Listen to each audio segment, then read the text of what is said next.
kia ora koutou, welcome back to Big Hairy News. It's me, Emsley. I'm missing Magenta. They will be with us very shortly. They are supposedly at a graduation dinner party of sorts. So I have no idea if you guys can hear me. I'm assuming you can. I'm seeing lots of hellos, so I'm going to say yes. Oh, I'm having some technical difficulties myself tonight. So, I'm currently down to one monitor, which is the one that's down here, not the one that's up there. And like a miracle, it turns on. Okay, don't touch anything. I'm having a pet moment, guys. I'm having a pet moment. Please don't freak out on me. Please don't freak out on me. I spent the last 5 minutes. There's like a little, there's a hack to it, right? You have to like, I don't know if it's the cord or it's the connection into my computer. Can't hear you, can't hear me, can't see her. But of course, they're not here. There's a little trick that you kind of like push the thing and it triggers the connection, and I don't know whether or not it's the cable or it's my computer, and sometimes you just have to wiggle it and then it sort of triggers a thing, and I'm like, okay, cool, just hold it in this position for 2 seconds and then the connection goes through and then it's fine. And it wasn't doing it, so I was like, what am I gonna do? I'm just gonna be looking down here the whole time, but now I can look up here because I got my screen back. The stream gods have saved us. They've saved us. And I'll fix my frame rate in a minute too. How are we all doing tonight? I hope you're having a better evening than I am. A less technical difficulty evening than I am. But we're here. We are here. I have news for you. I have fun things to show you. I'm sure Magenta has amazing memes to show off as well, which I very much look forward to. Yeah, all the good stuffs. I usually have someone to fill in the ear while I set myself up, which I haven't quite done yet. Sorry guys, I'm doing my best, okay? If Pat can have a moment, I'm allowed to have a moment. But once I get everything set up, I can remind you guys about the Patreons, who I want to say a big thank you to. Our patrons who keep us going. You can support us over at patreon.com/bighairynews. Without you guys, this show would not be possible, and the Friday show would not be going on, be happening. One of those two. And also our merch shop that you can visit, where we have monthly drops, our monthly buffer hoodie, that we use to support an organization of our choice. And I shall share this with you. This is going to work. It will. It will. What happens if I put just me and the screen on the stage? What happens? Ooh! It's just me on the side. Little me. Little me. Well, I can do this one too. Whoa! Whoa! Actually, that's kind of cool. I kind of like that one. What about this one? Whoa! Right, we won't play around too much. If you also want to support us and you're looking for some BHN merchandise, go to bhnshop.nz, where you can get hoodies and t-shirts, especially this one with Chewie Fufu face. And these hoodies and t-shirts, they have my beautiful drawing of Nikki No Boats, who I still think looks far too cutesy. And actually, I was thinking about it the other day. I'd like to, you know, all of our different Nikki No's, Nikki No Boats, Nikki No Floats, Nikki No... I think there was another one that came to mind. I don't know what it is. I was thinking I can make like a little caricature for each one. So maybe we could have Nikki in like a little sailing boat, like a life craft. And then Nikki No Float is just like her begging for money. In the style of, because the inspiration for this, if you guys don't know, seeing as I'm allowed to just speak to myself for the next 10 minutes, was it was kind of that Steamboat Willie. Unintentionally, we had Steamboat Winnie come along.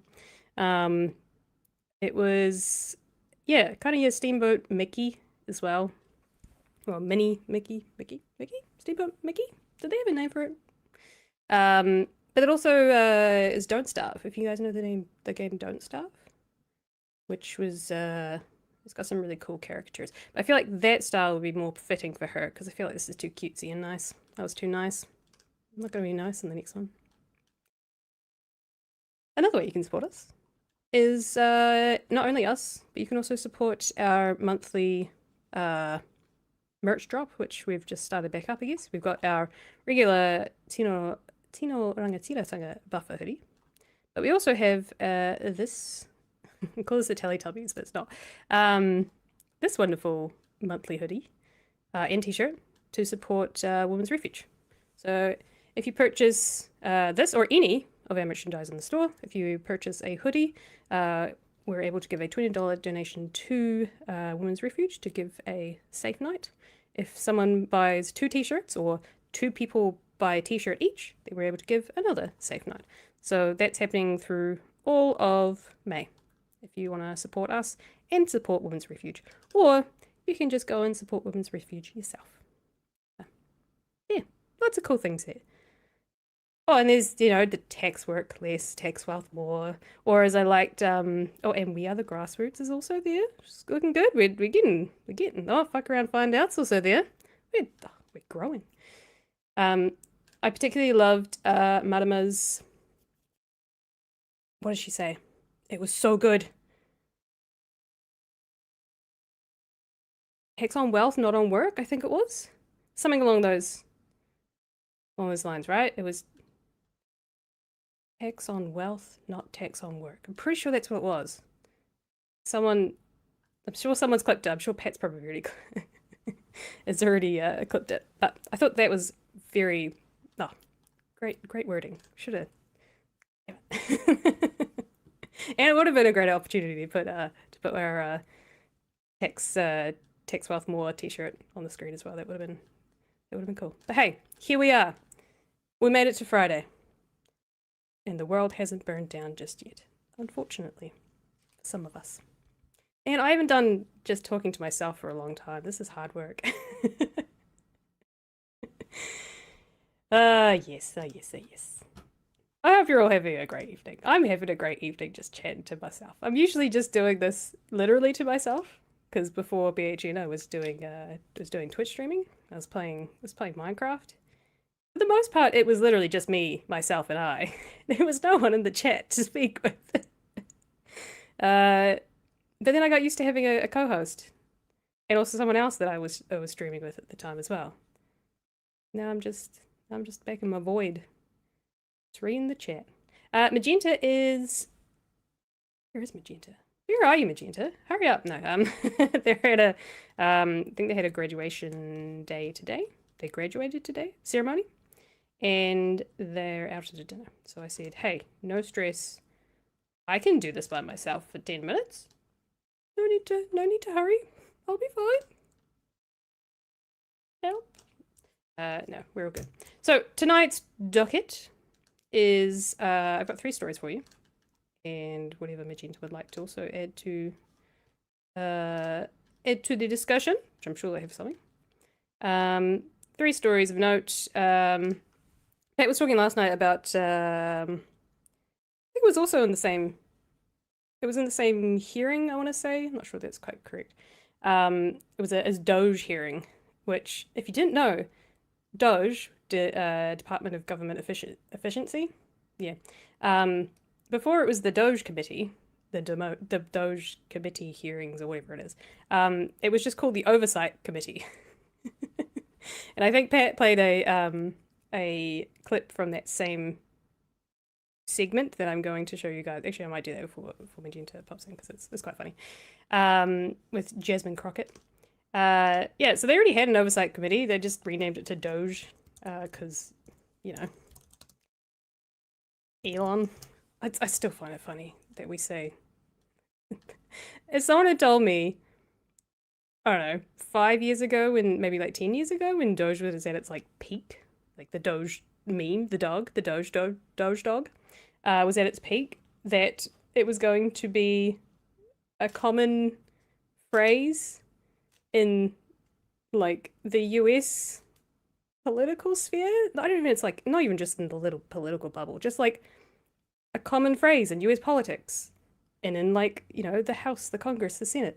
the Doge Committee. I would have said, what planet are you on? But I also would have said a lot of things that were, you gotta be fucking with me, because there's so much shit that's just happened in the last, it's like the last 100 days even. It's just, it's nuts.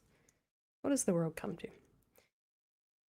Well, thankfully, from that Doge Committee, we had a wonderful display by another, I'm not sure who Pat showed you last night, but we have another display from someone who I love, who's a representative in the House, I believe. She's a US politician.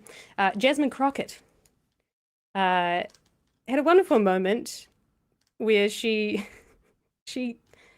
perfectly pointed out that trans people are not the enemy, and that maybe we should be looking at someone else. Like, I don't know, Trump might be the enemy. Hopefully we don't get demonetized for this. I'm sorry, Pat. There's no other way. I have to show the people. There's only one way to do this. Let me know if you guys can hear this, and I'll Another attempt by Republicans to distract from their demonic and disastrous policies that are making it more difficult for Americans to make ends meet. So, Miss Graves, I want to play a game. It's called Trump or Trans. You ready? Okay. So play along with us, guys.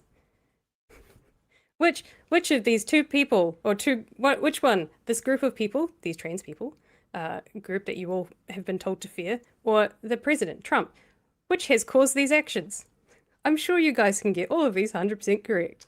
I'm going to ask you a question, and I want you to tell me whether or not it is Trump or trans people that are responsible. You understand? Got it. Okay, very good. The first one, gutted medical research. Trump. Kidnapping Americans and sending them to foreign countries, aka deporting them. Trump. Driving us into a recession. My favorite thing is her face is just like, Trump, right? The answer is Trump. Trump. Increasing the cost of everything. Trump. Waging an idiotic tariff war. Trump. Harming farmers. Trump. Ignoring the Constitution. Trump. Proposing to take away Social Security. Trump. Cutting health care. Trump. Firing government workers who keep our country safe. Trump. Encouraging an environment of hate and divisiveness. Trump. Thank you so much. So good. So good. I don't know, I could be wrong. I don't think there's an opportunity like that in our political system to do that, because in our Westminster system, it's, did we? We kind of had it at the Andrew, when Andrew Bailey was questioned, where it was like one question and then he stood up and said, yes, and then sat down. And the next question came and he stood up and said, yes. It's kind of the same, but I wish we could have this kind of quick fire point being made in our politics. It'd be great. Maybe select committee. Yeah. Yeah, select committee isn't even that fun. That's true. But masterclass. She's so, this may come across offensive, and I'm really sorry if it does, but she's so black and I love it. Like, in a unapologetically, I am a black woman in a place of power, and I'm going to exert my responsibilities to make sure that, you know, democracy is upheld, and, you know, things go the way that they should, and like, I'm not gonna back away from the person that I am just because I'm in your system and your environment. It harkens back perfectly to Te Pāti Māori and their haka. Perfect parallel there, and it's really cool to see her just be. There's so many videos of her doing her job perfectly, I would say. Yeah, there's so many. I've seen so many of her just cracking the whip. They're really cool things. So they have these. I don't know the 100% the context around what they're talking about, other than investigating fraud. Someone might be able to say in the chat what exactly this is from. It's a hearing on girls' sports. There we go, found it. Which is why this is pertinent. I had a thought Yep. Yep. There was a thought. It went. Nope, can't remember what it was now. Someone can remind me if I remember. Yeah, she's cool. She's awesome. Oh, what I was gonna say is, oftentimes when she's in these kind of the hearing seats, or like she's the questioner, the quizzer of the two, and then there's the person answering in the hearing. She uses her. I think all of them do. They use this opportunity to kind of do a little bit of a spiel. She's really, really good at doing like a pre-question spiel. I think actually most of them are pretty good at it. But I've seen a lot of her pre-question spiels, and she gets a spiel or spiel. It's a spiel. I wonder if it is. You can all roast me in the chat if I'm saying it incorrectly. Yeah, she's great. I love her. I'd like to. Yeah, Chloe's pretty similar in a lot of ways. Very unapologetically passionate about politics, and I think that's what pisses a lot of people off. I could definitely see Jasmine Crockett being one of those people that is so unapologetically herself that it pisses people off, and they're just like, ugh, she's so, ugh, like, I don't know. I'm sure that's probably what people pull her up for, but I love it. I think she's great. Spiel, thank you. Spiel, like Spiel, the Pokemon, the big round shield. Spiel. There's too much of my face on the screen. This is weird. I did tonight on the news. I saw the Winnie and Jones, Peters and Jones were in Dunedin. Chewie mentioned it last night that they were both in Dunedin opening the new rail construction yard thing. And I did have a quick look. There wasn't really much focus on the protesters, but oh, thanks. Jeremy says I'm doing a good job. If anyone has, I'm sure Magenta, someone will have put it in the Discord. I haven't seen yet. But I didn't see Chewie in the lineup of protesters, but I'm sure he was there. Dunedin grifting, yes. Reopening the Hillside Railworks, yes. So I hope Magenta comes with some photos of our boy on the front line. Speaking of the front line, guys, I've had a week. I should have probably said this before I got into my news, but I've had a week. I've been doing lots of drawing. Some special projects for the front line. And I forgot that because I haven't done a lot of like illustrative work for a long time, and a lot of stuff I do now is like vector based, so I can do it with like a mouse instead of a pencil. It's not like drawing as such, it's more just like back to pencil, and so you're moving your hands a lot. I forgot that my hands and my back and my shoulders don't like me drawing for 8 hours a day, and so I may have self-inflicted multiple migraines over the last 7 days, so it's been fun. But I've been producing some cool stuff, so, and hopefully you'll get to see it sometime soon. Ooh, how exciting. Mayhaps indeed. Mayhaps. Still to be confirmed, but maybe. Well, I mean, the podcast is confirmed, but whether or not the work I've been doing is going to get confirmed, we'll see. Yeah, I shouldn't do it, and I won't do it again. But unfortunately, that's the price you pay for. It's one of those things that sometimes you have a gift, but the gift is always offset with a curse. You know, like amazing singers, right? Amazing singers. Well, actually, no, but someone said it was technique, but. You know, they may lose their voices from oversinging, but they really love it, and it's awesome, and it makes them feel good. But then they lose their voices because probably not doing it correctly. But it happens all the time. Or you get throat infections, and then you can't sing. I feel like artists have yeah, I suffer from my art. It's the same thing of like, you know, you've got this amazing creativity, but in order to utilize all this amazing creativity, you have to pay it in some way. And my brain can still function, but my body will not. Ames art is in her BHN period. Yes, yes, it is. It is. It's in my BHN era at the moment. It's great. I haven't I haven't done this much art in a long time, which is really cool. So I've been doing the corporate life for so long, and I didn't have time. Oh no, no, no. Oh, Elo. Oh no.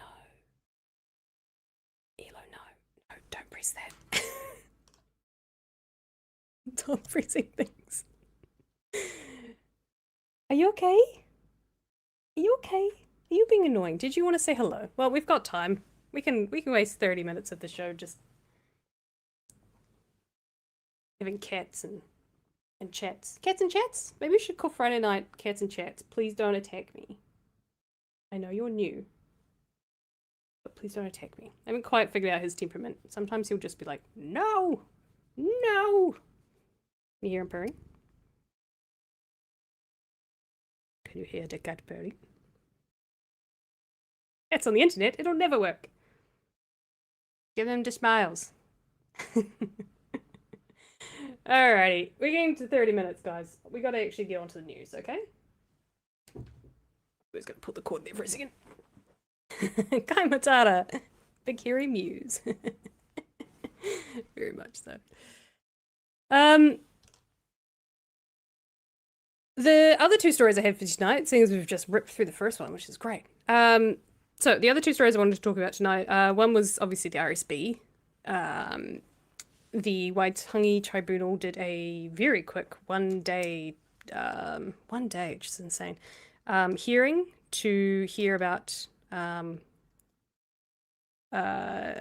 there was 18,000 people signed a petition for the Waitangi Tribunal to look into the RSB before it went and got tabled into the House. This is how well I know politics. I'm doing my best here, guys. Before it gets tabled into the House, because once a bill gets tabled in the House, the Waitangi Tribunal can no longer have any input on it. So, good old friend of the show, Nintendo DS, decided to move the tabling date about 2 or 3 weeks earlier than planned, and the Waitangi Tribunal went, oh fuck. So they urgently had a hearing yesterday, I believe, and released their findings today, which basically say this shit's fucked. Can we not? Can we not do this? This would be bad for Māori, and also considering its major impact on Māori, maybe they should have been consulted. And Nintendo DS, and I will not read out his reply because I don't give a shit, and everyone's heard way too much from this guy. To sum up what he said was, oh, but Māori definitely, they had 2 months to have their reply, and then they'll also have their ability to reply in the select committee. Okay, that's not how it fucking works. They are the other half of the treaty. The other co-signers to the treaty. Should they not have equal, if not more say than you, David Seymour, about this snarky little bill that you've fucking drafted up for your own bidding? So there is a fantastic article on RNZ, which I would have, if I wasn't playing with my fucking screen,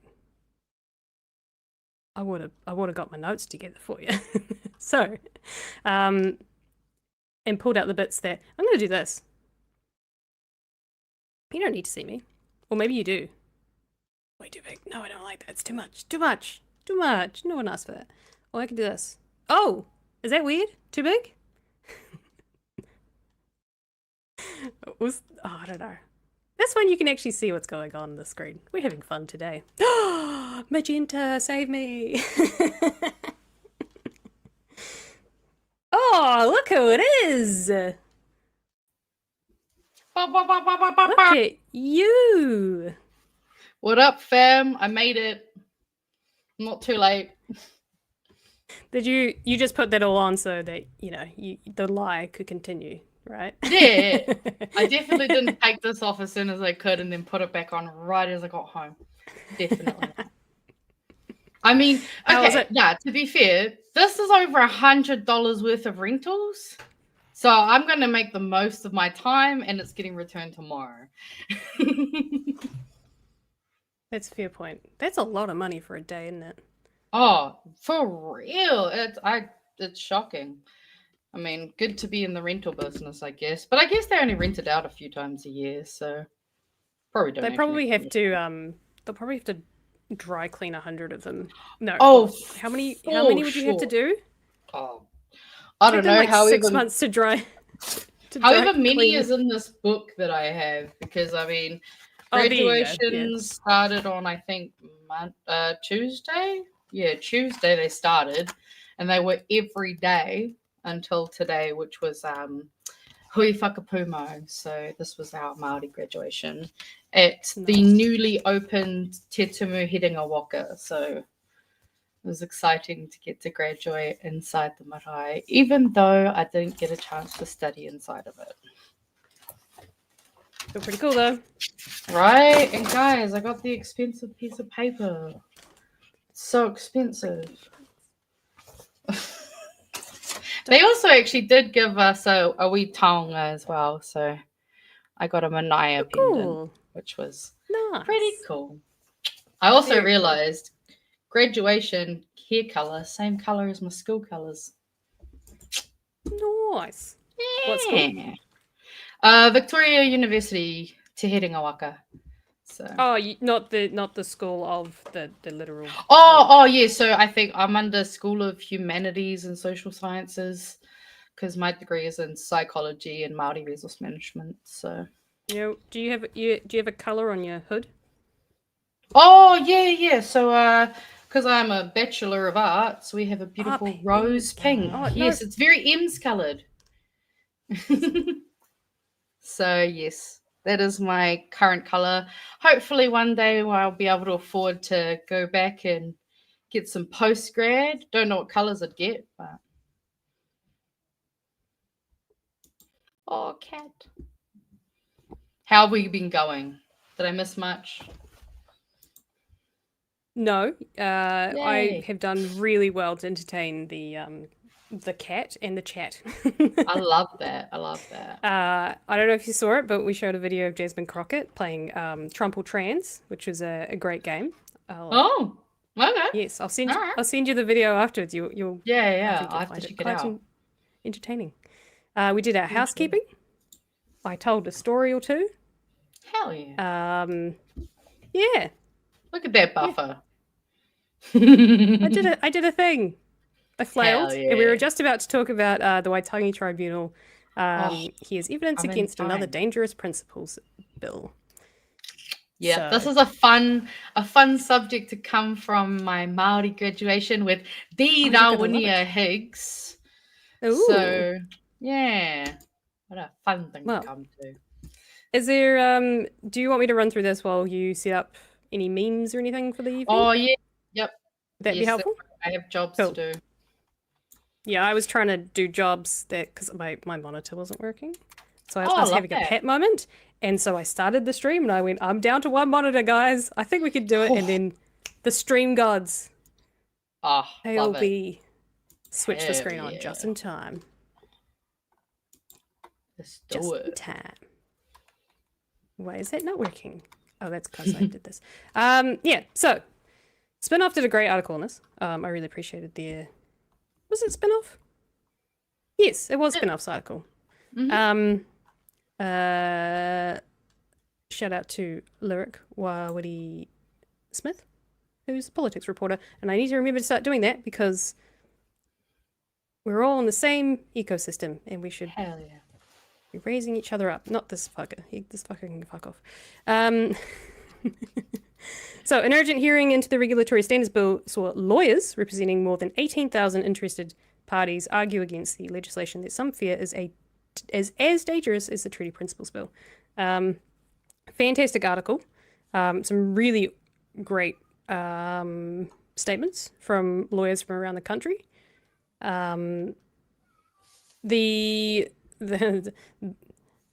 Tell me this didn't come straight out of this fucker's mouth. The bill's stated aim is to improve the quality of regulation in New Zealand so regulatory decisions are based on principles of good lawmaking and economic efficiency.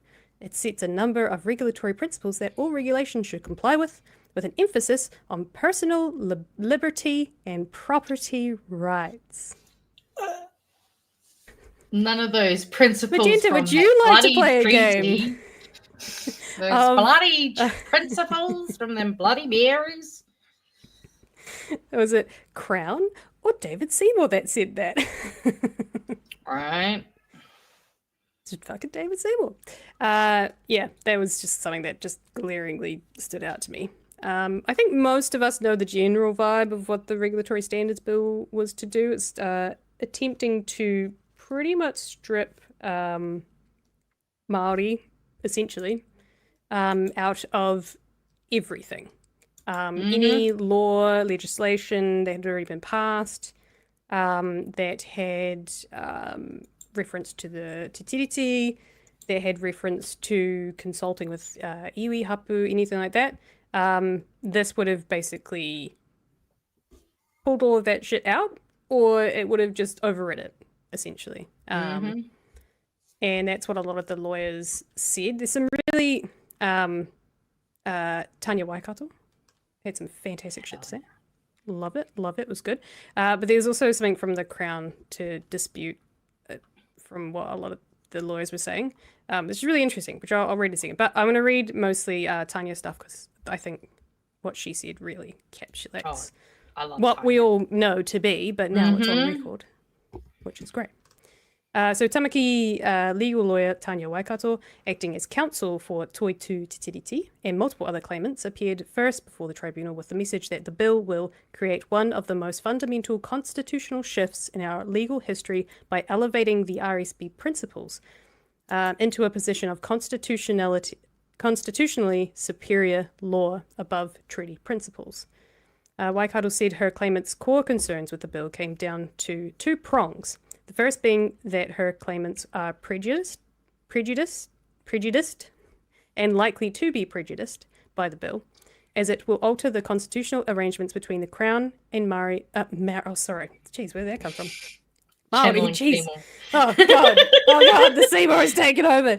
And Māori under Te Tiriti by stealth and without the consent of by Māori as treaty partner. The second prong, Waikato said, was the fundamentally flawed consultation process for the bill. She said the failure to meaningfully engage with Māori was defective, deceptive, and inconsistent with Te Tiriti and the principles of Te Tiriti. These breaches are so deeply entrenched into the fabric of the RSB that they cannot be remedied by simply inserting a treaty principle into the RSB.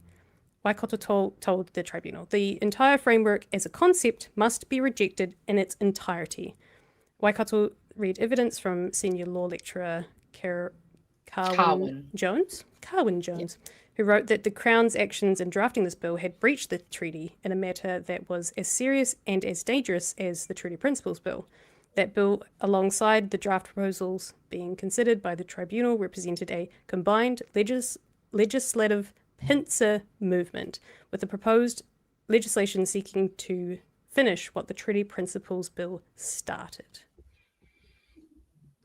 Beautifully eloquent. Great way to sum it up, yeah. Just a wrapping in a bow. Perfectly poignant. Fantastic. Right. I think that was... Yeah, and then there's... I highly recommend going and watching the spin-off... reading the spin-off article, because the whole thing is fantastic. It's some really good stuff. The only other thing I will point out here is the...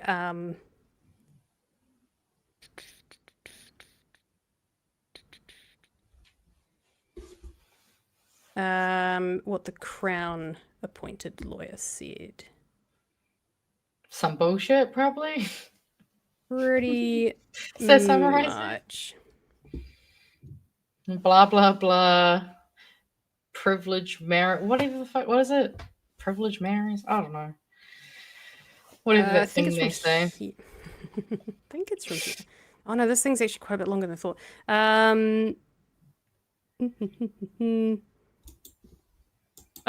I did like this as well. Fire Legal's Jamie Ferguson told the tribunal that while the bill was concerned with equal rights, there was no provision to ensure the act would not adversely affect the rights and interests of iwi and hapu. Asked by tribunal member David Williams about his experience in representing Māori legal issues, Ferguson said he had witnessed a change from good faith engagement with Māori to simple box ticking. I personally have malaise and melancholy about it all, Ferguson said. It's a tragedy. There's no other word for it. Crown lawyer Jason Varuhes said arguments the tribunal had so far heard often proceeded of an unsustainable degree of certainty as to the adverse effects of the bill. While it was correct that the Crown had not relied on expert evidence, it did not accept the opinions relied on by claimants, as it is in the nature of opinion evidence, not primary fact. That took me about 3 different reads to get my head around. It is a bit of a jargon salad, isn't That's it? lawyers. That's lawyer speak if I ever heard it. Essentially, everything that the evidence against the bill that has been proposed by a lot of the lawyers to date at this particular hearing, there was no substantial evidence as to that what they were claiming could happen was going to happen. But as far as I understand, the reason that is because it would be unprecedented. Nobody knew what would happen. Everyone, predicted what would happen if Trump put tariffs in, or if he started enacting Project 2025, right? Everyone predicted it. They were like, these are like the far reaches of like the worst of the worst. And then lo and behold, it happened. But no one had seen that before. So it was just kind of like, we assume this is going to happen. We've got no evidence to say because it's so unprecedented. Yeah, And they were exactly. correct. This is the same as essentially what they're saying.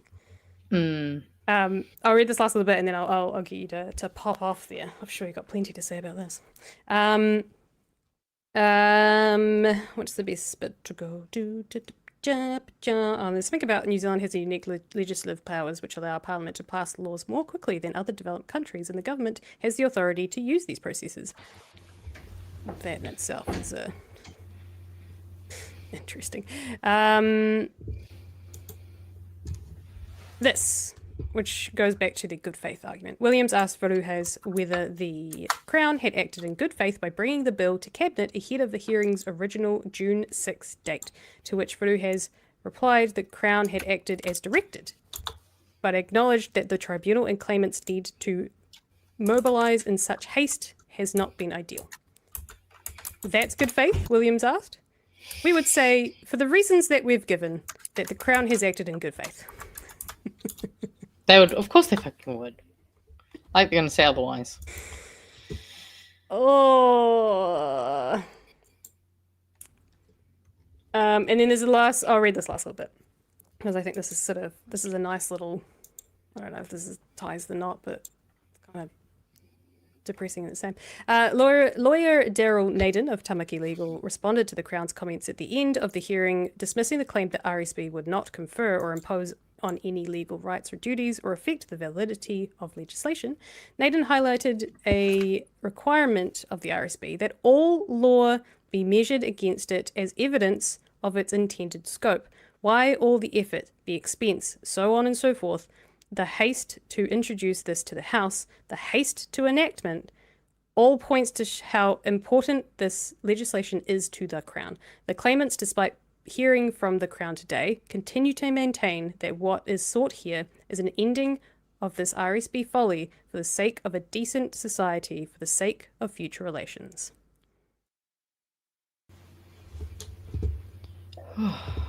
Good read. Good read.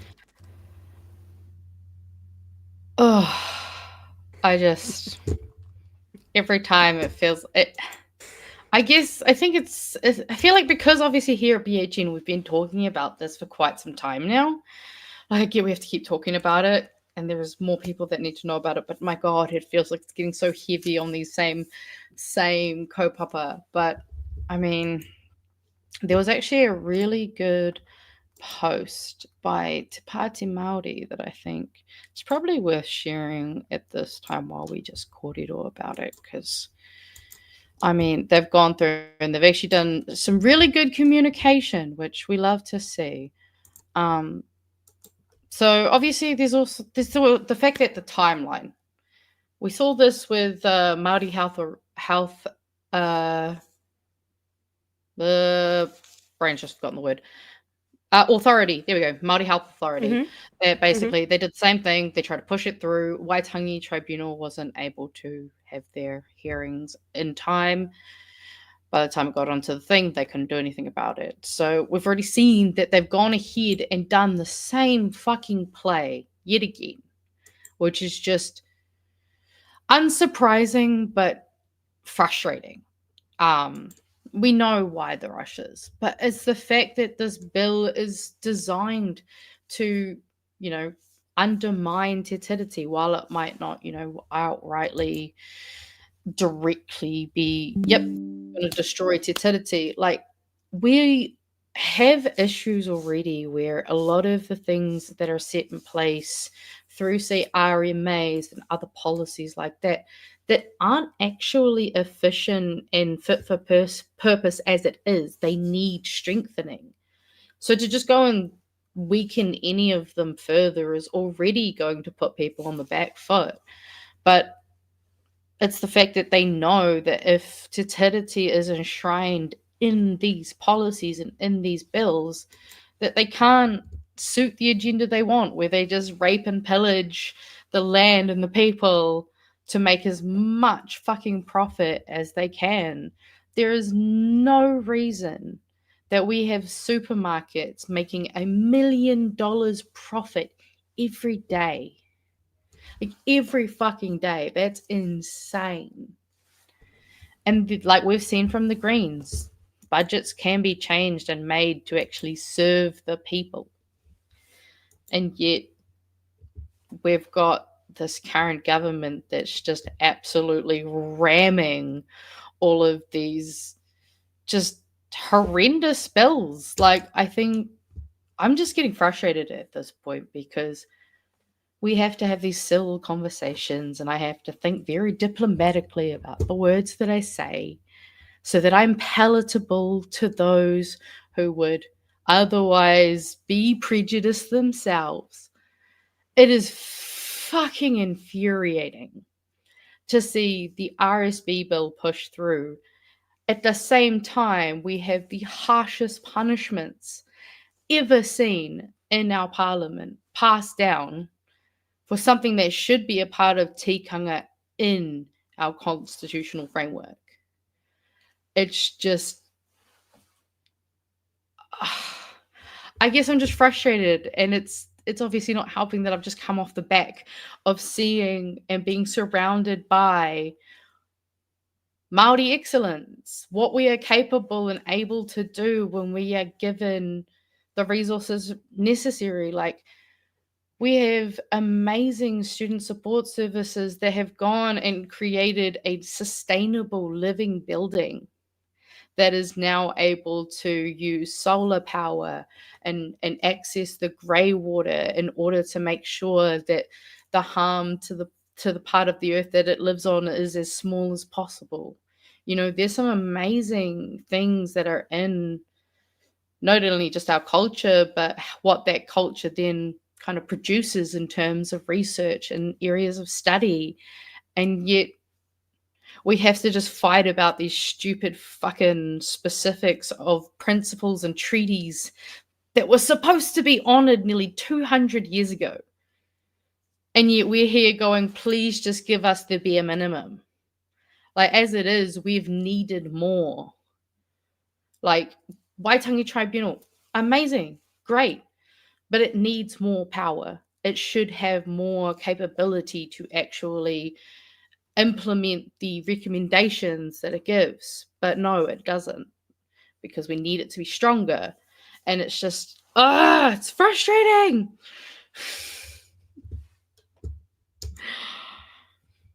I hate these guys. They suck. And just, it's getting very hard to not just want to, I don't know, use the cunt word and swear and get mad because That was too soft on the C. Oh, sorry. Try right. again. Sorry. Can't. I don't know. I can't quite put the hard K like Brooke can do. Maybe it's because I'm not a racist. You hold. Yeah, it's probably what. Well, yeah, I mean, was going to say that when he made that comment. He's like, that's why. You know why she's so good at the. She's had practice, and I mean, it's just infuriating to act like, oh, people want extra privileges and blah blah fucking blah. No. We just live in an Aotearoa that is not what it was supposed to be from the beginning. And it's just, it's so infuriating to see. And this is the worst part is we're not even up to fucking Nintendo's turn yet. This is just the first half, guys. How high are our blood pressures getting, everyone? I think we might need to all invest in some Fitbits to keep an eye on our fucking blood pressures and start making more regular GP visits. Well, if you can afford them, yeah. Wow, you know what? So true. So fucking true. But no, we can't have healthcare and dentistry for people. That's just asking for too much. Because what would the landlords do? I know.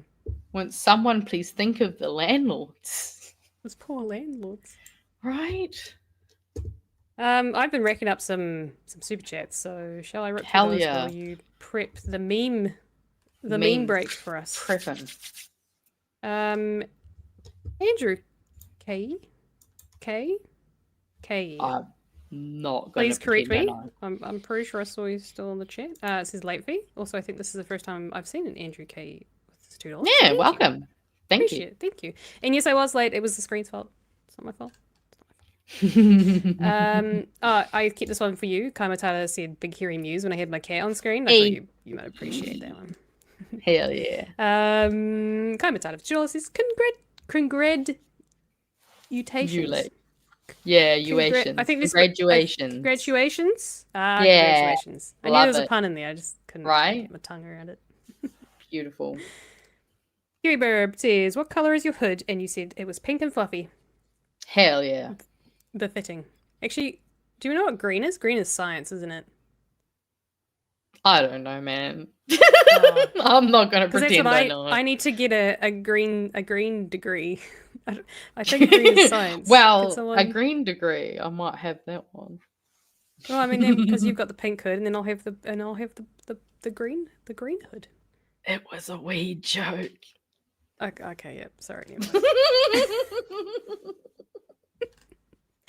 Daniel McGuire says, "Happy graduation. This is me paying your late fee." Aw.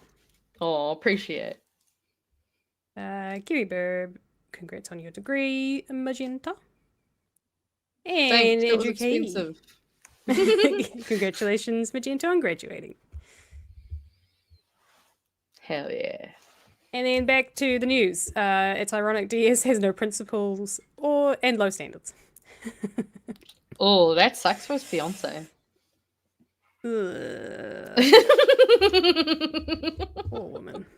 Gross. Look, I'm sure if it's no sympathy for her if she knew what she was getting into with that relationship, and if that's her taste, exactly. Power to you, woman. That's all yours. Mr. Arvids for says late fee. Also, congrats, Mage or Madge? What do you prefer? Mage. Always Mage.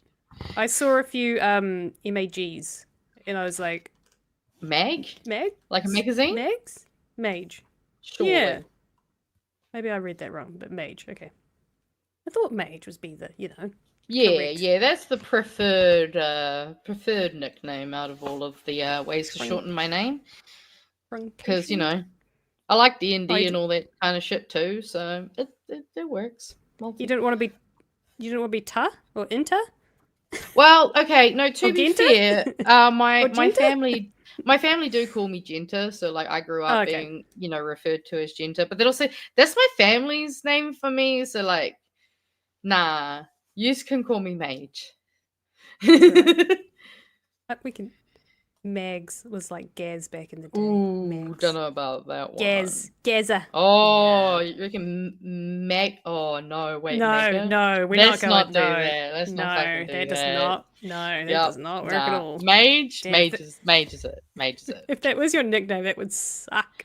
Also, someone's just pointed out an issue that I actually have is every time I hear the name Julianne Genta, I do actually think that I'm being referred to at the end. So, congratulations, you picked up the hidden Easter egg. Mezza. Yeah, Mezza. Mezza's just too much like Actually, mega. I don't know. see, to be fair, Mezza just makes me think of like masturbate, but that's like from a podcast thing I watch. So, yeah, having a Maz is not what you think it is. Yeah. Okay. Fun. All right, meme time. Yeah, memes. That's right. What were we doing? I guess this is such a strong way to start. It's a warning, not an instruction manual. We've got 1984, George Orwell. We've got The Handmaid's Tale, Anne Frank, Animal Farm, bloody a bunch of other ones. You get it. It does really feel like they're taking it as a manual. How would you like to lay your life on the line for your country? Bro, I don't even think my country should continue to exist. And I mean, there's a lot of people around the world probably feeling like this at the moment. We got free gas any day Trump doesn't say something stupid. Which, I mean, that's one hell of a deal. But let's lower high medium prices. That's communism. When it's Trump, he cares about me. And that's just so fucking true. I really felt like the commie thing was getting so strong. Like, ridiculous. I think what happened with Te Pāti Māori is a really good thing to think about when we're looking at this one. Just, I support you in your militant fight against your oppression. Violence only creates more violence. Find a peaceful way to resist. Fuck your peace. I'm sick of it. And this one was from Chewie, actually. Chewie posted this one to Discord. Hey, kids. Remember, people have never gained rights by asking nicely for them. And you know what? I've been seeing a rising number of people in general, but especially on Blue Sky. It feels like the yearning for blood and revolution is becoming quite high across quite a few of us. So here's hoping the upper echelon are quivering in their boats. And then we'll leave it there for after our next story. Yes, we should. This next story is going to be a fun one. Yay. So, another report came out yesterday, one of the days. It came out. There was a report that came out. It was the Auditor General's report on Oranga Tamariki, which he started the end of last year. Yes. So I was having a read into it. So Social Services reacted to a damning report into Oranga Tamariki. And I was having a read. I was thinking, okay, cool, this all kind of makes sense. The report itself is looking more so into the Oranga Tamariki's contracting practices, so procurement contracts. It's apparently one of the largest government contractors. Their organization itself is like the biggest of all of them, which was fascinating. And famously, we all know about the debacle that happened when Barnardo's was cut. Their funding was cut at the I don't know. I think it was returned to them back in like December, I think it was. when it was cut in July last year because of the government's cuts. So the report's come out, and surprise, surprise to probably no one, that Oranga Tamariki's got some issues. Quite widespread issues, that is. The sector itself has, I was reading from the PSA, PSA being the Public Service Association, who are kind of like the union. Oh yeah, I've got their badge on right now, actually. Hold on. Public. This is service. my outer PSA badge. Okay. And they put out a report, which I was trying to get a wide range of opinions. I'll get to why I'm coming back around this in a second. I had to read to what they had said about the report.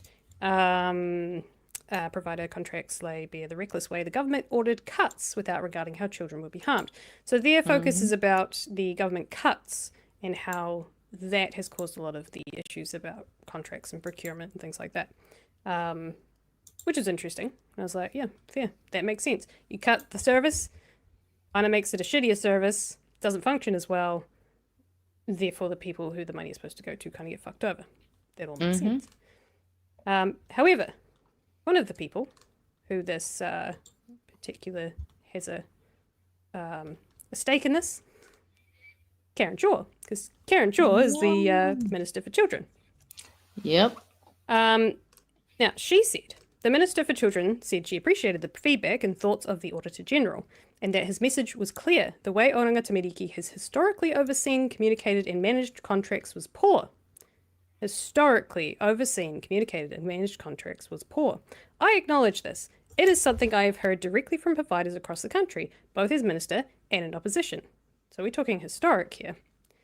Shaw said progress had been made since the period covered by the report. She outlined her challenge to Oranga Tamariki when she became Minister to ensure it was putting the care and protection of young people above all else when it spent money entrusted to it by taxpayers. Interesting. So, you know, she's a minister. She's a politician. She's in a position of power. I have no reason to doubt her expertise, in that she is totally not lying through her teeth, and that she is definitely saying that, she's saying this in good faith, that she's saying she appreciated the feedback, and she agrees that historically it's been pretty bad at Oranga Tamariki. So I thought, well, that's what she's saying. Then I looked at what the PSA was saying. PSA was saying, the Auditor General's report was saying that it was because of the reckless way the government ordered cuts to the agency that it had failed in this particular thing. So I went and did some digging. And instead of believing either of those two parties, with which I would probably side with the PSA, I decided to read the fucking thing myself. Hell yeah. Reading. But because my screen fucked up, didn't have time to outline everything. So I'm going to do my best to try and find the points that I wanted to make, because it's really interesting. So the report itself, there is a quick summary, which is really good. The report started in August 2024, I believe. The order, if you don't know, OT, Oranga Tamariki, Ministry for Children contracts social service providers to deliver services to children and families in need. Oh God, you guys can read it. These contracts are worth about $500 million each year. Failing to manage these contracts well might result in children and families not receiving the support they need when and where they need it. In July 2024, concerns were raised with the Office about contract management, particularly contracting decisions for 2024-2025. That is this current term, this current government. Contracts that would have started 2024 last year, July 2024 last year, or ended in July 2024 last year, or are about to roll over in 2024. These services are critical for children and their families and involve significant public spending. Managing contracts poorly could significantly undermine public trust. Given this, the Auditor General decided to inquire into the concerns that had been raised. So there is a bit of an overview here, but what I really appreciate from this document or this thing is it is timelined to a T. So the report itself is looking at a very specific period, right? It's not going back to, I don't know, 2016, 17. It's literally looking at two contract periods, and I believe it's 2022-23, and it's 20. Oh no, hang on. There's a 23-24, and there's a 24-25. I wasn't sure. I couldn't see a 23-24 anywhere. Yeah, late 2023, I see there. And so it's going back as far as 2022-23. So we are talking the last 6 months of the previous, well, it's usually like the last 2 or 3 months of the previous government into when the next government came into power, which would have been October, but they didn't get their shit sorted till December, was it? And the other thing is that this report does not look at policy at all. It's just looking at the procedural stuff, what happened, what was the timeline, who said what, who had the issues, what did the contractors have to say, what did Oranga Tamariki staff have to say, all of those things. Ministers, policies, politics is kind of shoved out of it. However, policy decisions do inform what people are saying, because some of the actions and the things that led on to it were because of policy decisions. Understandably. So I had to read through it all, and there's some really interesting stuff here. So Oranga Tamariki, I'm not going to read the whole of this, I'll do my best to find the bits that fascinated me. Oranga Tamariki administers a significant budget for contracting with providers. In 2023-24, Oranga Tamariki spent about 537 million contracting with about 550 providers to deliver a broad range of services. The types of services Oranga Tamariki provides under contract are broadly care and care support, youth justice, intensive interventions, for example, family group conference coordination, transitional services, family and sexual violence services, and early support for and prevention, for example, educational programs, counselling services for children and their families, and other family support. And it talks about the strategic partnerships. So it's a background generally into the kind of contracts that they have. And then they did lots of interviews with staff, providers, heard that the social sector had been concerned about procurement and contract management for many years. So if that's the case, that kind of lines up with what Karen Shaw was saying, right? Mm-hmm. And there are definitely articles that say, if you look back through, you can definitely see that there's... I don't think anyone's surprised that there's issues with Oranga Tamariki and the state system and the state care of children. But these specific things, I was trying to find out. Were they this government or the last government, and did they have anything to do with the budget cuts? That's essentially what I'm trying to get at. I had a good read through it. It was fascinating. So there's an awkward thing as well. So you've got the sort of central relationships and you've got your regional relationships. And then there's also some provisions. So Oranga Tamariki generally relied on the ability to opt out of government procurement rules for the provision of welfare services by the government. So their contract procurements are slightly more lenient because you can't just be like, oh, you're housing 100 kids that don't have homes. Yeah, we're just going to cut your funding. Figure it out. Like, that's clearly not going to fly with anyone. So they're a little bit different, thankfully. There have been some, so there's other thing as well, as often made decisions about contracts. They made decisions about contracts later in the financial year. Providers' contracts were almost always rolled over without an open, competitive, and transparent procurement process. So kind of, I imagine this is about like long-standing things, and like, it's Bonatos, right? They were the ones who got famously cut, and they were like, what the fuck? What are you doing?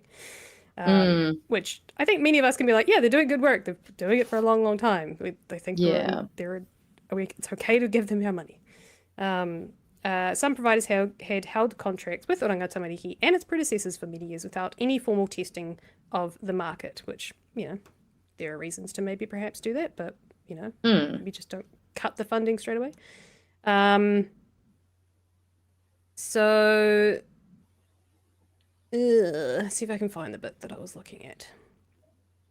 Providers told us they have relationships with that their relationships with Oranga Tamariki regional staff responsible for contract management were the main strength of its contract management practice. Regional staff. We were told that interactions with these staff were, on the whole, professional, constructive, and respectful. Oranga Tamariki also generally saw these relationships as a strength, although some staff at national office said that close relationships could make it difficult for regional staffs to be part of decisions that might negatively affect providers. Both Oranga Tamariki and providers highlighted events in 2022-23 as important context for the 2024-25 contracting round. So we are talking previous government. In the 2022-23 contracting round, Oranga Tamariki sought to reduce its spending on contracts by about 20 million. Oranga Tamariki had documented lessons from this contracting round, including that the process was difficult for staff and placed a strain on relationships between regional staff and providers. Consistent key messages and clear processes would have helped frontline staff to explain why the funding changes were needed, and the tension in relationships with providers prevented a clearer focus on the strategy Oranga Tamariki wanted to pursue and affected the exercise's effectiveness. So we are talking 2022-23 contracting round, which is the last year of, well, last year-ish. No, hang on. When did they come into power? Yeah. So we're talking July 2022. Yeah. We are talking previous government. So yeah, previous administration. Then they made commitments to improve. Then Deloitte also got involved. They were doing its own review of its social services procurement operating model. During our inquiry, staff were unclear about the status of the work to implement Deloitte's recommendations. Oranga Tamariki, this is where we get to the meat. The meat, the bones, the meats, the meats, bones. Oranga Tamariki told us in late 2023, it was forecasting that the 2023-24 spending would go over budget and it was at risk of breaching its appropriations. So that's late 2023, new government. OT had set a budget envelope of 490 million for contracted services in 23-24. This was based on the previous year's 537 million spending, less savings from the 22-23 line-by-line review, and a reduction to provide funding for Oranga Tamariki's enabling communities prototypes. However, in September 2023, right around the election time, finance team identified that 537 million had been committed to in contracts, including 27.9 million of contracts that had been entered into without an identified funding source. Although the finance team identified 22.5 million in one-off funding to add to the budget. So this still left potential overspending of more than 24 million. They also received an additional... so this is another thing that's interesting as well, and that kind of lines up everything. Oranga Tamariki also received an additional 40 million for 23-24 to provide for social sector pay equity funding. So they were kind of also part of distributing the pay equity funding. Yes. To those that had fortunately got through the door in time. I don't fucking know. Fucking pay equity bullshit. Fuck you, Nicola Willis. Well, I mean, one thing that I was just finding curious, I was like, 537 million, right? They're saying that's what's too much? Is that how I'm understanding it? So the previous year was 537 million. Yeah. Less savings from live balance review. Right, yeah. 537 million have been bid into 2027. I mean, regardless of whether they're saying it's too much or not. Okay, 537 million is 18.52% of 2.9 billion. Not a lot of money when you think about it like that. It's not a whole... No, it's really not a whole lot of money. Drop in the fucking bucket. Then there was a task force that was set up. The task force was basically there just to scrutinize and figure out what the fuck's going on. The task force was set up in August 2023, right around the election time. Election's usually October, right? Yeah, October, November. Yeah. We're heading into... So, well, this is still previous government. Very much still previous government. So a lot of this was happening in the previous government. But what you might see is that some things might have been exacerbated. Very much so.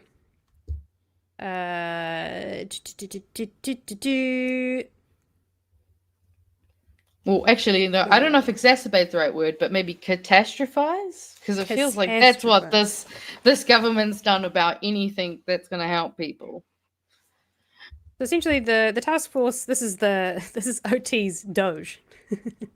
Task force advised that it had identified opportunities to reduce the amount Oranga Tamariki spent on contracted services by up to about $50 million in 24 and 25 and later years, in part by removing or reducing unused or underutilized services.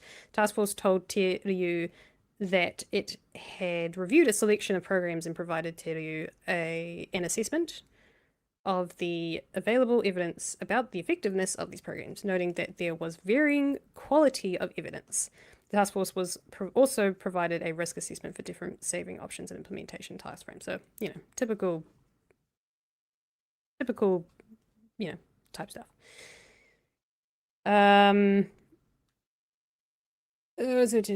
Processes. So there were some changes to processes. Around this time, Oranga Tamariki staff had formed a narrative that some providers had done well. So this is fascinating. Some providers had done well from Oranga Tamariki funding and were not providing services. We understand that Oranga Tamariki intended to review its pricing model and individual provider funding, but this did not happen. Oranga Tamariki told us that after looking at providers' financial information on the Charities Commission website and providers' utilization data, it formed a view about whether some or all of the money held in providers' reserves had come from funding that was meant for contracted services. However, as we mentioned in paragraph 6, Tamariki did not test these assumptions directly with providers. They essentially went onto the charities register, which, if you're a charity, you have to put your annual reports and your annual filing, everything. You have to put every donation, everything has to go up on there. They basically just went there and went, oh, fuck, they got money. Oh, this can't be right. Nah, look, they got 6 million in the bank. They don't need us. What the fuck's going? Like, that's not. It's not how it works. Well, okay, I'm sorry, but so you're telling me that when a business makes $1 million per day in profit, that's a good thing, but when a service that is meant for like the wider community and everyone to benefit from, all of a sudden, that's too much money?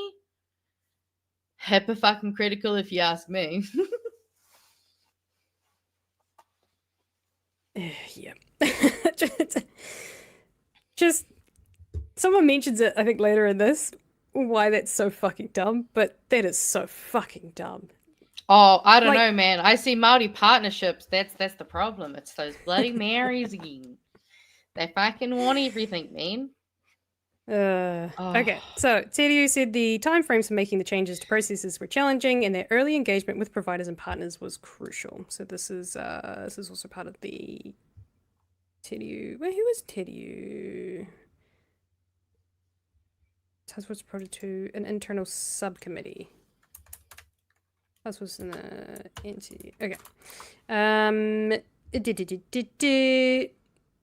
And then the task force was established in 2023. Here we go. Perfect. On 27th of November 2023, a new government was sworn in. The incoming government made 2 significant policy decisions that were relevant to this inquiry. This inquiry did not start till last year, but 2 policy decisions that were relevant to this inquiry. These were about the strategic focus for Oranga Tamariki and the need to achieve savings. Oranga Tamariki told us that it received a clear direction from the Minister for Children, Karen Shaw, that Oranga Tamariki needed to focus on its core purpose. Staff told us that they understood this to mean that Oranga Tamariki should focus on the about 4,000 Tamariki for whom it has statutory care responsibilities. These are the kids in state care, right? This is the kids in state care. Yeah. Yeah. For whom it has statutory care responsibilities. Oranga Tamariki told us that its strategic direction involved a strong emphasis on maintaining family violence and sexual violence services for Tamariki.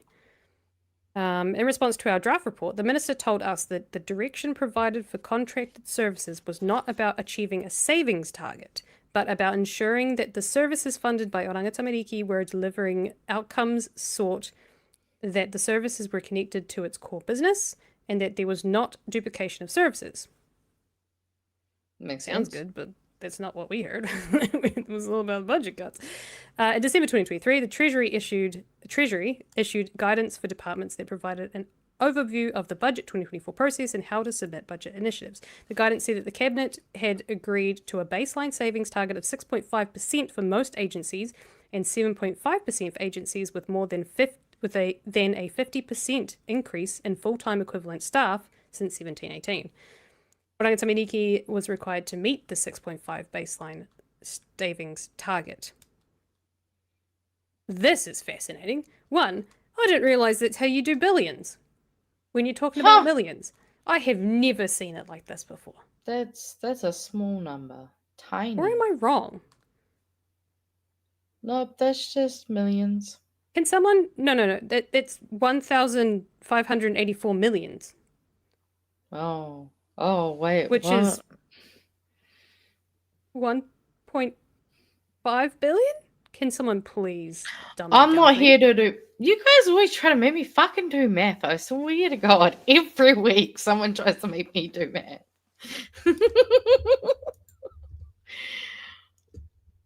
Billion is 1,000 Oh, million. okay, yeah, no, Okay, see... yes, thank you. Okay, I am Yeah. correct. Yes, yeah. Don't ask me, I'm not the math guy. That's not my That's what I was degree. thinking. I was like, why didn't they just put billion? But there's probably a reason. It's probably a financial thing. Anyways, so we're talking $1.5 billion for Oranga Tamariki. That's insane money. So they were chopping off a little bit, but still 1.5 billion. Damn, that's a lot of money. Damn. I guess it's so in probably early not that much money when you consider how many kids it is versus how many landlords probably get 2.9 billion. I mean, it's a substantial budget, but compared to these numbers we're looking at, 500 million, it's yeah. Anyway, fascinating. Anyway, no, we've all learned something today. We know that I can't tell numbers. So it was going to do it through organizational restructure and its contracted services budget, including recovering funds from providers and reducing contracted services and beyond. The organizational restructure ran in parallel to the 24-25 contracting round and was finalized in July 2024. The new structure changed how the teams responsible for contracting were resourced and structured. Oranga Tamariki told us the restructure reduced the number of staff working on contract development and management by about 50%. It affected staff included contract managers in the regional offices. We discussed the impact of this. So, plain, simple, clear, pretty much, that the issues that we saw July 2024 last year were because of the government's push to cut. What a surprise.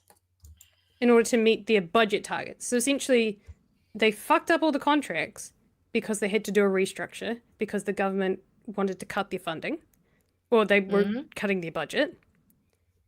And by the time that restructure was in place, it lined up, contracting round was, ran in parallel with the contracting round, and contracts were supposed to end in July 2024. So the people, the back office staff, yep, the people who are in charge of making sure the contracts are delivered and the money gets delivered to the organizations that Oranga Tamariki contracts the work out to make sure that kids, families are all safe and well. They all line up. It all got fucked up with the same thing. This all comes back to the fact that the budget the government cut the budget.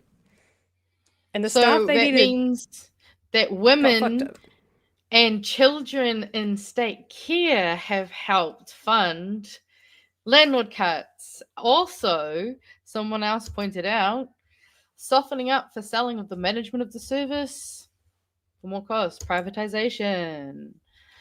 So fuck the minorities, help us pay our bros who have more than enough money while we make an excuse to help our bros even more. Love it for us. I don't think I got too much further than this, but I think you're starting to get the picture essentially. So there's this thing called reconciliations as well, and someone can definitely, and only because I've read this recently, someone can fix me up if I'm wrong. If you haven't used the money, they can take back some of the money that you may have underspent. But there is a practice that, especially for long-term funders, that if so they may have, one contractor may have two contracts, right? One contractor, one overarching contractor, they have two contracts. One goes to this service that they provide, the other money goes to this service that they provide. If they underspent here, they could use that extra that they can spend on this one. And Oranga Tamariki generally had another thing of like, that's fine. Or if they overspent here, then they would kind of jimmy it up with this one and they'd kind of make ends meet. That was kind of a common practice because, you know, a lot of these are long-term contract that they've been in business. And the reconciliation process is business as usual. But perhaps they didn't, so the email that was sent out, supposedly this didn't communicate it correctly and it freaked everyone out who was on a contract. So it is also important, so this is the email that was sent out from the Deputy Chief Directive. It's also important to let you know that we have initiated the annual reconciliation process. If you have an identified underutilization, my team will be in touch to confirm with you this with you and to discuss full recovery. So that's a normal process, but considering the timing of all this, it didn't go down well. March 2024, Oranga Tamariki briefed the minister about its planned reconciliation process and its communication plan. The briefing said Oranga Tamariki carried out reconciliation every year, but that its contractual terms meant that it could not always recover the full amount. Oranga Tamariki indicated that it was looking to strengthen these terms in the future, that it would seek full recovery wherever possible now, and that providers may view this as a reduction in funding and frontline services. Oranga Tamariki said internally that, to the minister that it would seek to recover as much funding as possible between utilisation and the full amount funded. Once Oranga Tamariki agreed an amount with the provider, it recovered the funds by deducting them from its payments to the provider in the fourth quarter. National Office led reconciliation discussions with the top 35 largest providers. This later increased to 44 providers after requests for additional support from regional offices. Oranga Tamariki staff and providers described difficult meetings trying to agree on the amounts to be recovered.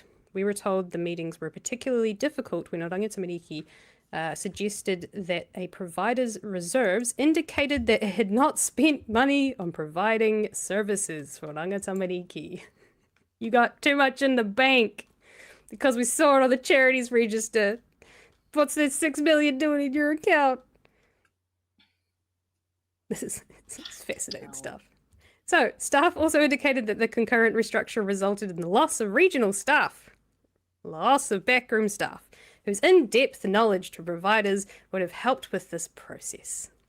Providers echoed these sentiments, and several told us that they felt that some staff that they dealt with had a poor understanding of their services and associated costs.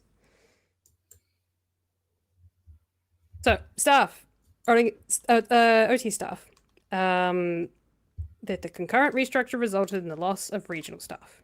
Providers, who lacked the knowledge. Providers echoed these sentiments and told that they said some staff they had dealt with had poor understanding of their services and associated costs. So basically, you got rid of the people with the most knowledge and you put a bunch of cheap people, or you overworked a bunch of people that were already in the service, and it fucked everything over. Mm-hmm. It Funny just, that. the ball rolled.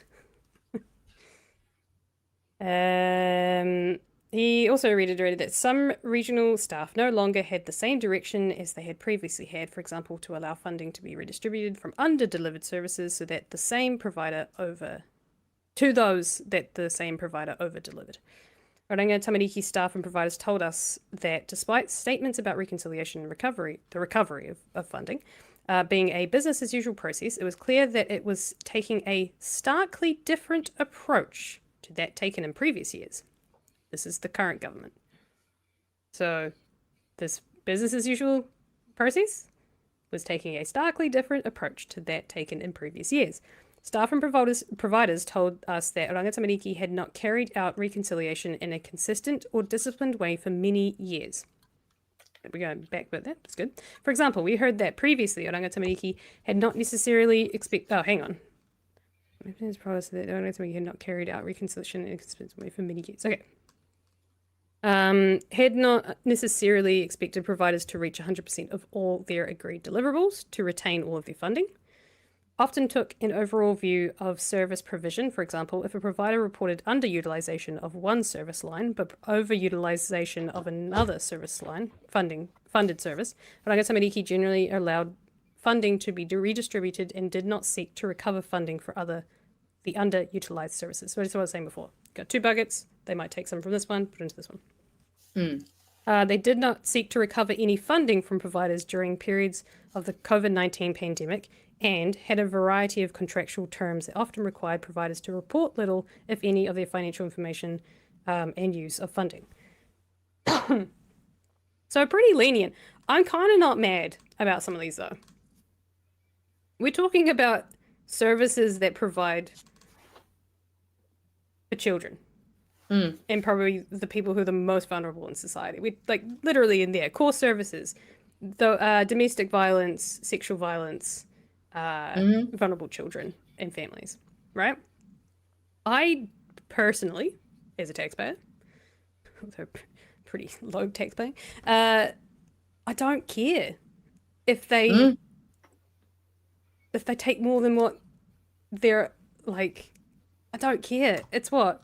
A couple million, maybe, if that. Maybe it's probably more like 100,000 here and there. Yeah, divided I mean, between 5 million New Zealanders. It's pennies. I don't care. Put it to good use. If this is a provider that's providing these services, I'm sure that money will go to a good place. Right? Yeah, and I mean, I guess if they want there to be more, I guess, paperwork and proof on that side. What's that going to cost? More backroom workers who can process the paperwork. They don't want to pay for that. They've already told us they don't want to pay for that. And then, like, you know, in cases like this, I would rather Oranga Tamariki have funding that it needs without having to justify why these people who are often in extremely traumatic and horrific circumstances.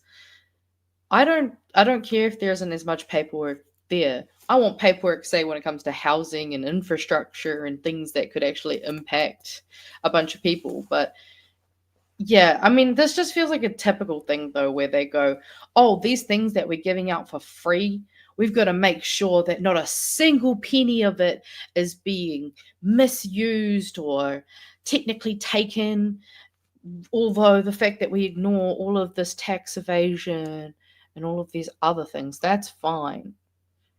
But maybe some people who are trying to help children in horrific circumstances, or what, they might get a few extra bucks that they're probably also just spending on helping these kids. Like, it's such a fucking straw man. There's only a wee bit more to go because I didn't get much further than this, to be honest. But what I did read, I was fascinated by some of this. It was great. The approach to reconciliation placed an immediate strain on providers who had planned their finances and those who use. So we've heard about this in the news. That's what made it to the news, is that a lot of providers were like, what the fuck is going on? The funding they received would do things like the cost of their staff contracts, property leases, and other running costs. Some providers disputed the amounts that Oranga Tamariki sought to recover because they looked it up on the charities register, and its assumptions that they had that their reserves derived from unspent Oranga Tamariki funding. For example, one large provider told us that Oranga Tamariki sought to recover hundreds of thousands of dollars despite issues that the provider raised. These included that the provider forecast that it would achieve, so the provider forecast that it would achieve 100% utilization for one affected service by the type by the end of 23-24, so the end of the contract. The information held by Oranga Tamariki about the provider's delivery and costs was inconsistent with the information that the provider held themselves. Another large provider said that Oranga Tamariki told them that as part of contract negotiations, it wanted to review their substantial reserves and how Oranga Tamariki would reinvest these funds. The provider's response to Oranga Tamariki noted that its service revenue from the contract with Oranga Tamariki was managed separately to its other finances. The provider also emphasized that its reserves had come from many years of good financial management. What? Oh, well, no wonder they looked at it sideways, guys. They wouldn't know fiscal responsibility if it slapped them in the face. Including asset management investment, and that it needed its reserves to operate safely in case of changes in funding.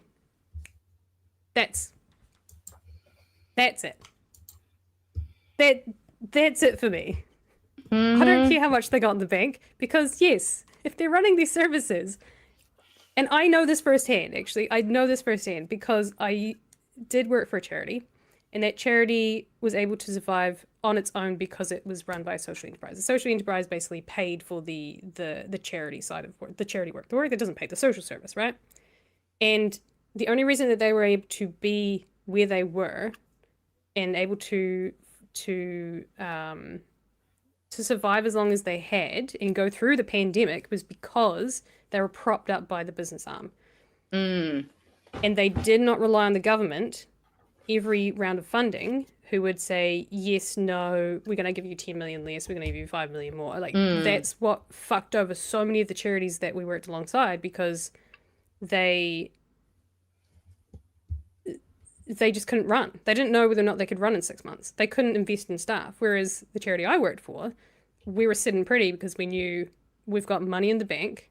We've got assets we've been able to buy because we've been fiscally good and successful.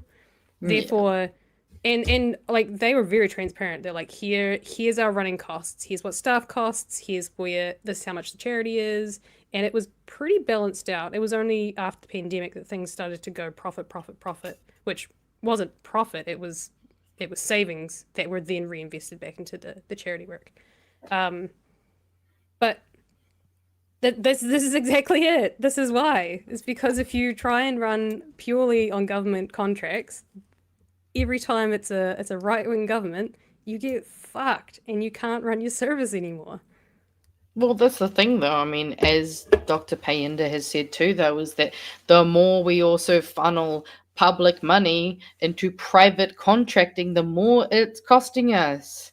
It's almost like we'd be better off having a socialized version of this that was just available and a lot better run. You know, like, could you imagine if we actually had services that would help with those wraparound things for Oranga Tamariki? I mean, Oranga Tamariki are doing not just social work, they're helping with psychological issues, mental health, family dynamics, like a plethora of confounding factors that just could be helped if we actually had socialized services that were well funded. I don't know, kind of like we've seen in some budgets from some parties that they have the same color as my hair almost, you know. Fucking surprise.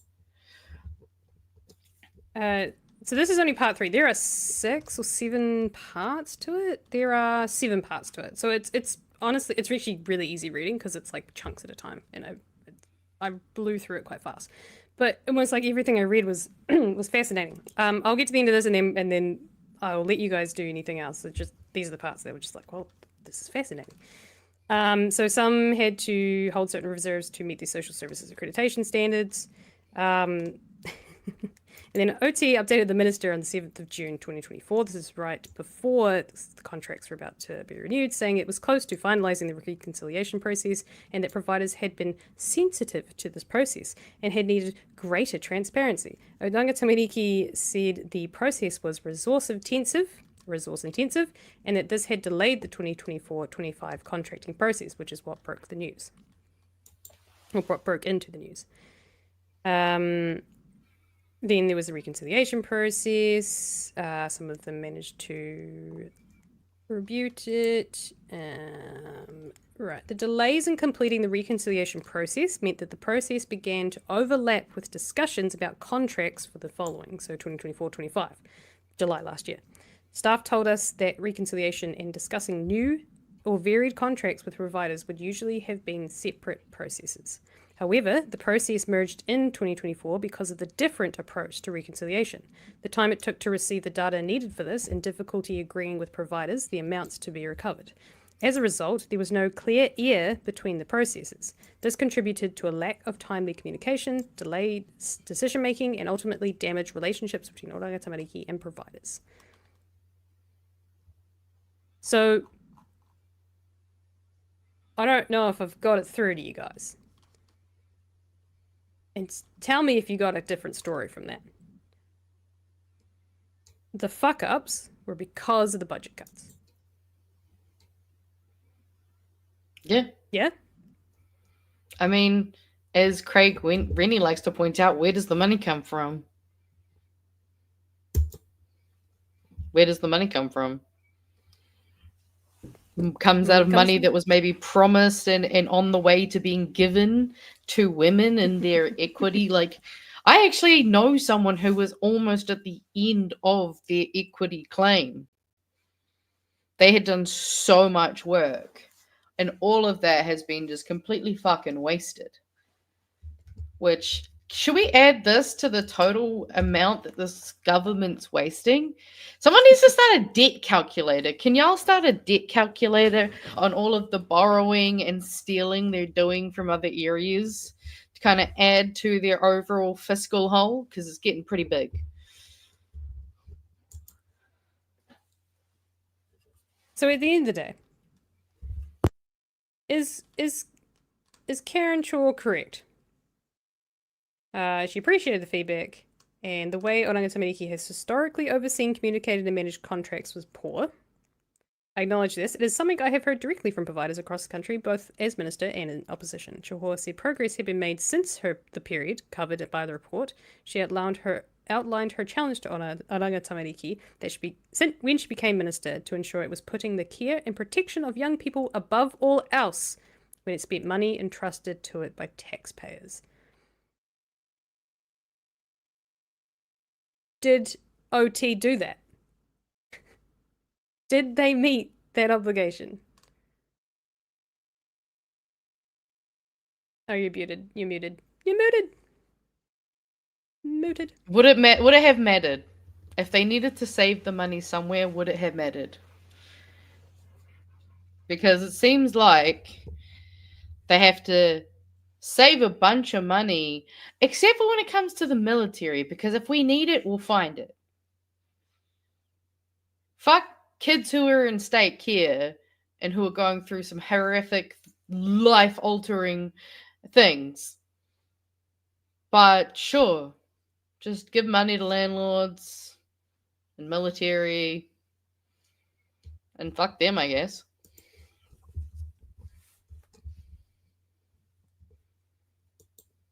I'm going to have to read the rest of this because I'm just looking at some of the headlines and I'm like, shit, this is fascinating stuff.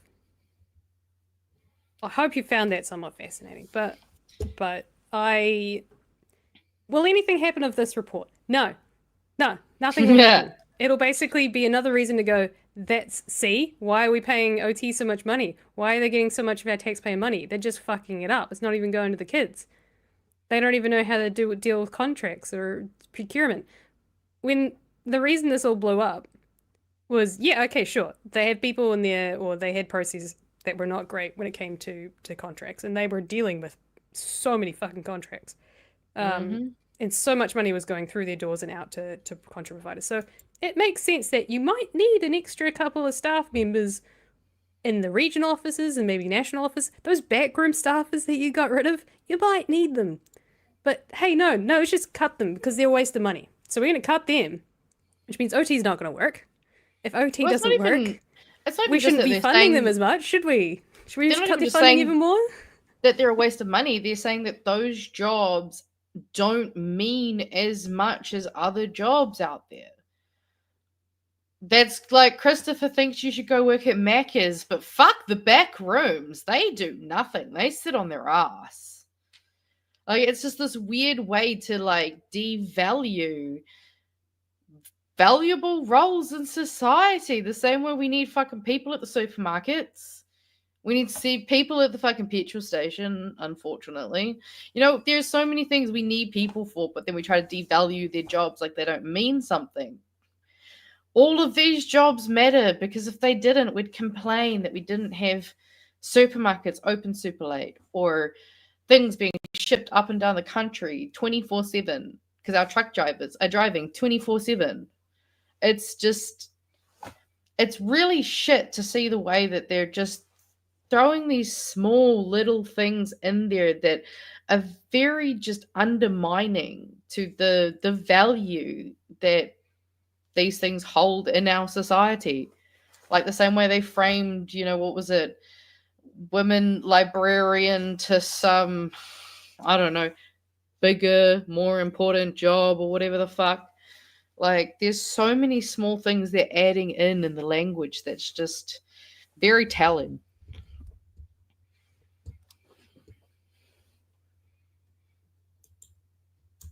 My suggestion to you guys, if you want to get even more infuriated, I just started reading part 6. oag.parliament.nz, or if you look up Oranga Tamariki, in fact, I think the easiest way to find it was just going to RNZ and find the Social Services React to Damning Report. I think it's actually this article. Auditor General releases scathing report. Find this article here. Find this, and it says a report released. Find that, and then you get to here. And then you can read through the whole 6 parts here. I was just reading through just these 2 bits. But there is some interesting headlines that I just read there. Oranga Tamariki did not consistently demonstrate a culture of integrity, transparency, and accountability. So go have a read. Find out more about this. But from what I can see, the budget cuts did not make this any better. And in fact, if anything, we probably shouldn't have cut the backroom staff that may have not ended up in kids not getting their funding, or providers who provide for children not getting their funding. Well, yeah, actually, one of the things I didn't realize, there was a comment here that was earlier saying, does anyone know where the Bernardo's Kids Helpline, What's Up? I didn't realize What's Up was from Bernardo's, because I remember having to use that hotline as a young person. And I did check, it is still running, it's still operating. So for now, it is still operating.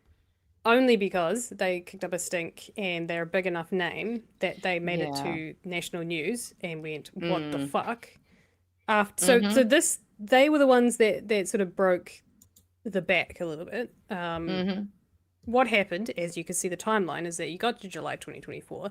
There was a kerfuffle between the contracts. They were doing reconciliation for the previous years. That was all muddled up because they decided to go super fucking hard on it, but they got rid of the people who actually had the knowledge to do the reconciliations.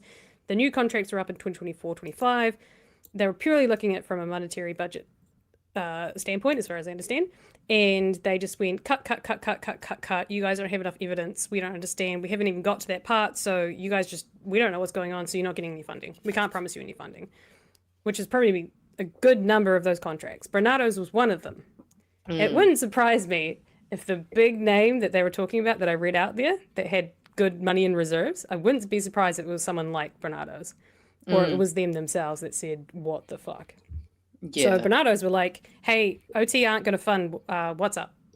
So we don't know what to do. We can't fund it ourselves. It's gone. it made news. Karen Chahor went, oh no, not Bernardo's. Oh no, these people. Like, oh, we couldn't possibly have that. OT, calm down. It's all your fault. What are you doing? OT, and then she gave them the funding, and it's like, never would have happened if your fucking finance minister didn't say go find 6% fucking savings. So yeah, it's all connected. It all comes back to motherfucking austerity. Yay! That's my picture. All right, it's 11:15. I'm thank you for putting up with that. Many memes then? Yeah, meme us. I've spoke too long. I wasn't picking anyone, so you all win. Because y'all made me do work today, because I literally got added in the Discord at like midday saying, excuse me, there are memes you must see, kind sir. And so I have. Here we have someone without a heart. And I don't think this is the version where the Tin Man never made it to the wizard. I made this one. I made this one. So let me get this straight. Under the Greens' alternative budget, I would have to pay a little bit more tax, and every child in my neighborhood could go to kindy for free, offstage muttering, and free dental. Shut up and take my fucking money. Like, oh. Think of the private jet owning class. Right? And the landlords, what would they do? The landlords.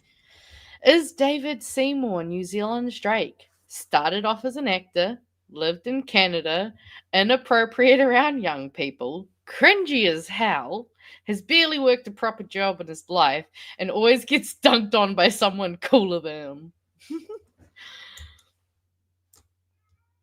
Also, this is a good one. Hard to swallow pills. The left isn't immune to Atlas network influence. Atlas think tanks and astroturfs are to pressure the left, not the right, since the right already agrees with them. We do have to remember this. We've got to stay vigilant, whānau.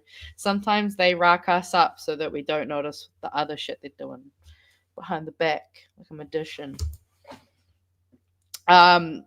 This is just beautiful. Nikki, no, Craig. As you can tell, there's going to be a bit of a theme with this week's memes. We've got same, and shame. Willis, this is no time to cry. In lockup, May 22nd. Sorry, Thank you, whoever did that. This was posted, and then we got given the final form.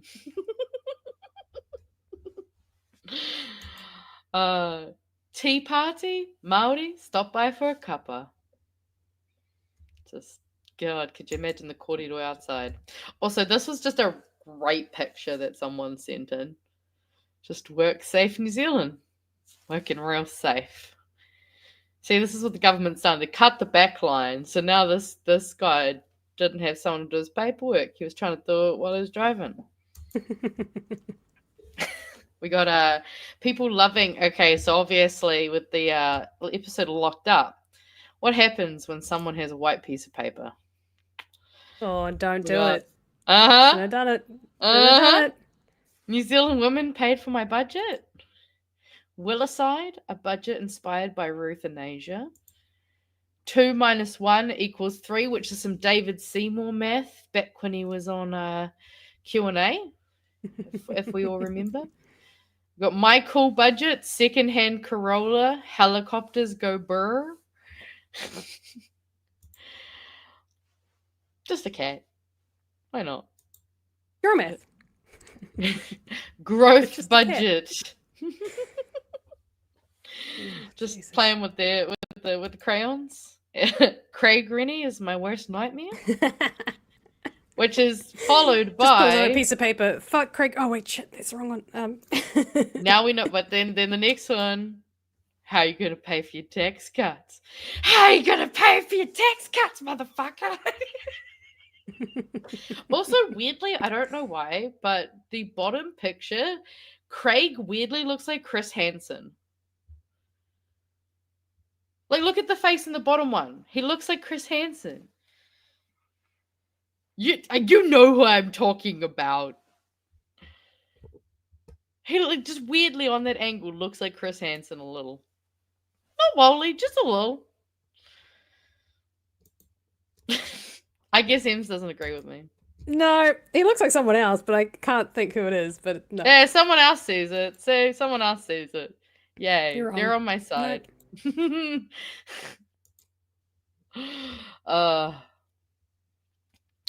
Since it's quite late, do we want to see one quick bit of news and then a heartwarming video? Go for it. Well, I only saw this one thanks to Blue Sky while I was taking a break in between all of the festivities, and to be honest, wasn't actually. I thought you were about to say, well, I was taking a shit. It's like, well, okay. I mean, that could have been doing that at the same time, I'm not gonna lie. Taking a break's also. But since our ACC could offload responsibility for sexual abuse claims, new minister suggests. So the ACC may need to play a smaller role in compensating people for some ills. And what is one of those ills? Sensitive claims, which you are only eligible for those of you who have never heard of sensitive claims, you're only eligible for it if you have been the victim of sexual assault. And as someone who receives sensitive claims, you want to hear something fun, Fano? So only a few months ago, when I was about to do the yearly paperwork they do where they test you on your different traumas and all the fun stuff. And no longer do we use the same mental health measures and forms we used to fill out. No, me and my therapist, we had to make SMART goals. Smart fucking goals like you did in high school. Yeah. What? Yep. So my therapist had to sit down and we had to make SMART goals around the sensitive claims therapy. Just let that sink in for a second.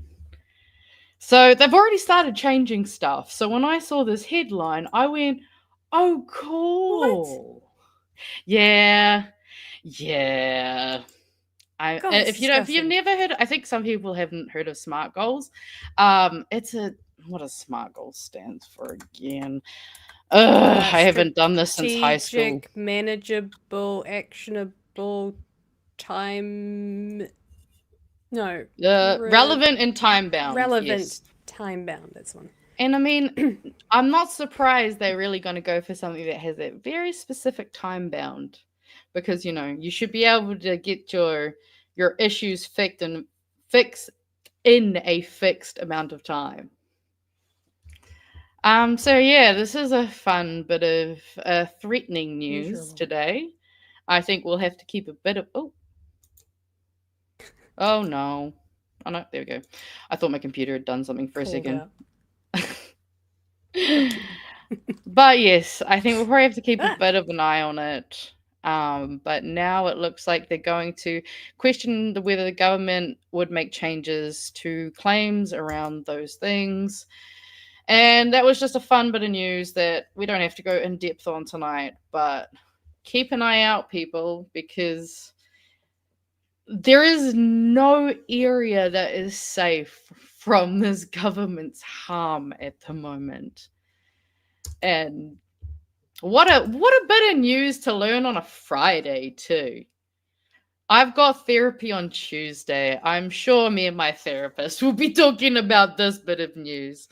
So, yay, happy Friday. But don't worry, I have a really nice video that will just cleanse our souls of the absolute disgustingness that exists on the ninth floor right now.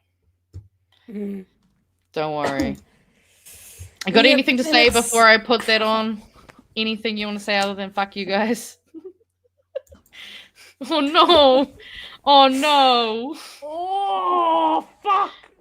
That's how much the news hurt you. Yep. It physically manifested. Yeah, pretty much. The universe was like, oh, they just hurt your brain, make it hurt your finger. Right? Okay, what's that doing? Hold on. Let me try share that one more time. The worst pain. Jamming your finger in things. Mm-hmm. No. There's one worse. No? Yes. Having a razor scooter hit the back of your ankle. Much worse. Oh, yes. Much fucking worse. Yep. Oh, yeah, that's a thought I haven't thought of for a long time. Yeah. Oh, wow. It's even worse when it's an electric scooter. I have done is it? that one. Yeah, Ooh. they're very heavy. All right, let's have our good little... We haven't gone through the super chats either. Oh, shit. Super chats first, No, actually. No. No, okay, super chats first. I think we should finish on the video. Okay.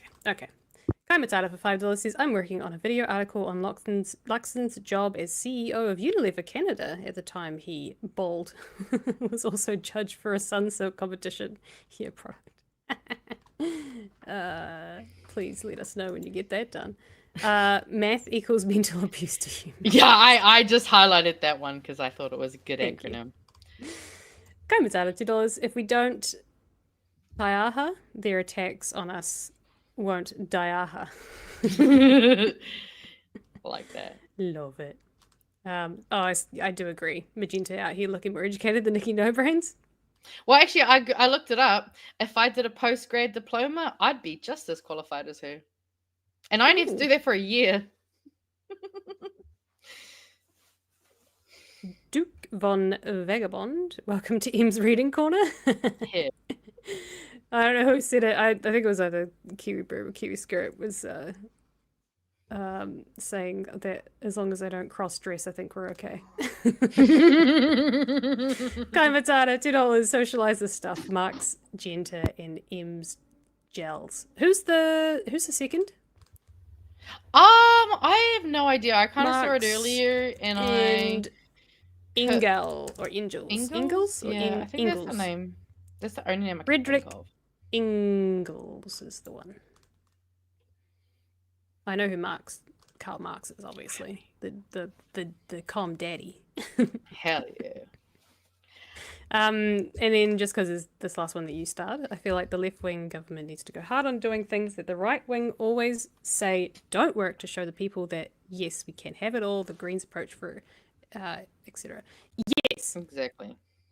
Yes, this is what I've been saying, is that what happens if we just let the left flag fly and just go fucking hard and overfund everything, or fund it to where it should be, build all the hospitals, make all the jobs. You might put inflation up a little bit, but everyone will have a job, so it's okay. I don't know what happens to the economy in this situation, but from everything I've heard and seen overseas that do this and they fund the social services, we'll be okay. If they do that and people go, holy shit, life is so much better. Mm-hmm. Would people just be like, actually, this does work? Or, alternatively, people will go, I don't need to vote because I'm not angry anymore.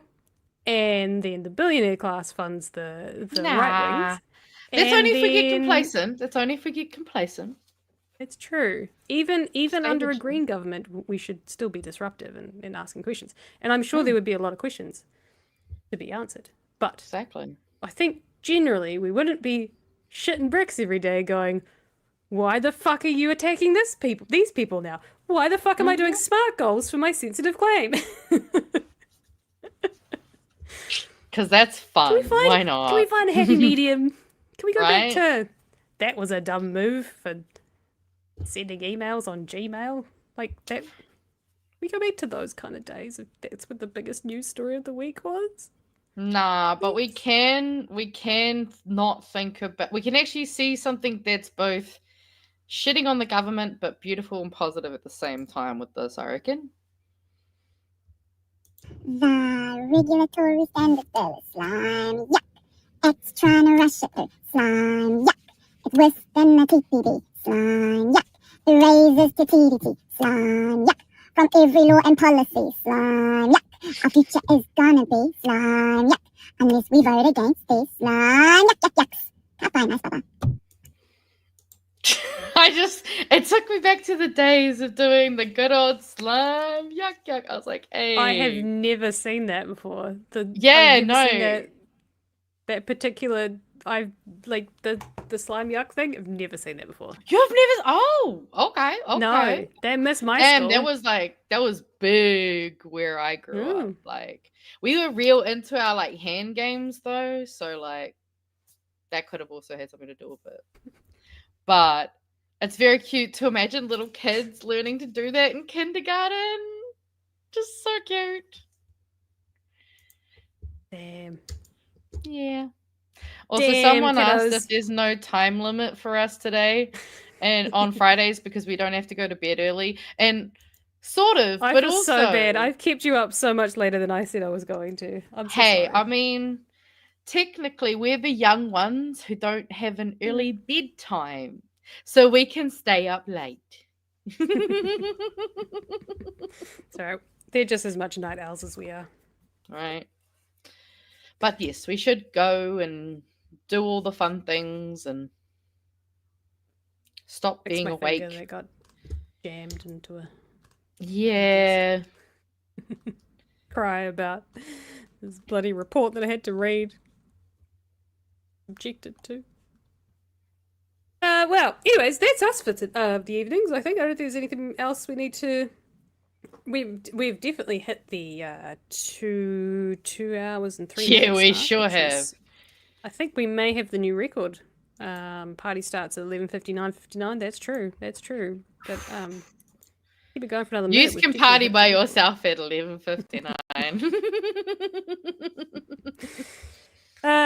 Otherwise, we'll play out the intro, and y'all can party with us.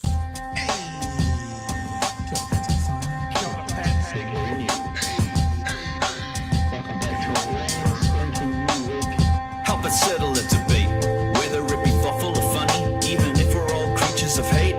It's a fine line that we're walking together.